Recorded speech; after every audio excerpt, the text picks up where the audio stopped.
There's a new bill in Arizona which would allow businesses to discriminate against, for example, unmarried women or potentially against non-Christians, of course, against gay people. That's just kind of the standard.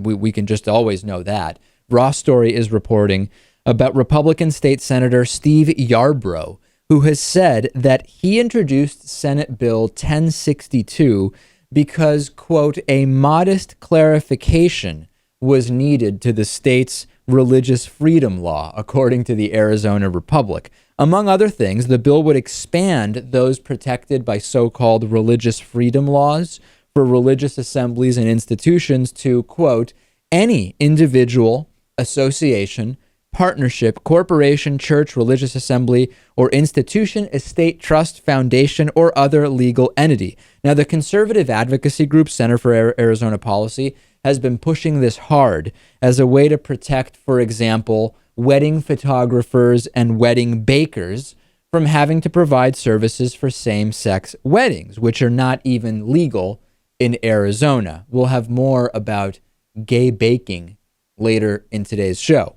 Yarbrough tells the Sierra Vista Herald that the bill would allow hotel owners to refuse to rent rooms to somebody who is gay or lesbian, and it would protect businesses that had a religious objection to hiring unmarried women. Apparently, those types of businesses still exist. The lawmaker, this is the kicker, Lewis.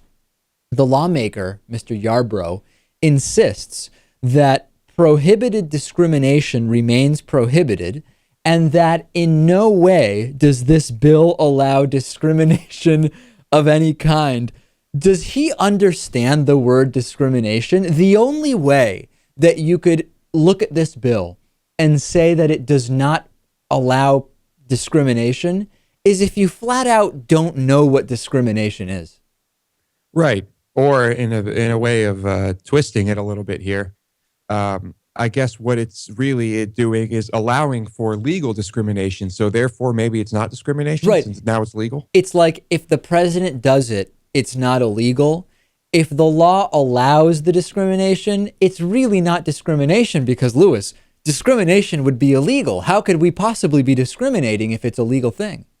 That's it. He has the power to determine what is discrimination and what is not, I guess. I'm starting to realize that the idea of freedom that many Christian conservatives subscribe to is bigotry and discrimination under the name of, I guess, religious freedom or something like that. And we'll see where this bill goes. The last time a similar bill was passed by the Arizona House and Senate, Jan Brewer vetoed it, but not because she didn't agree with the content. She just was refusing to sign any bills until there was a decision about expanding Medicaid.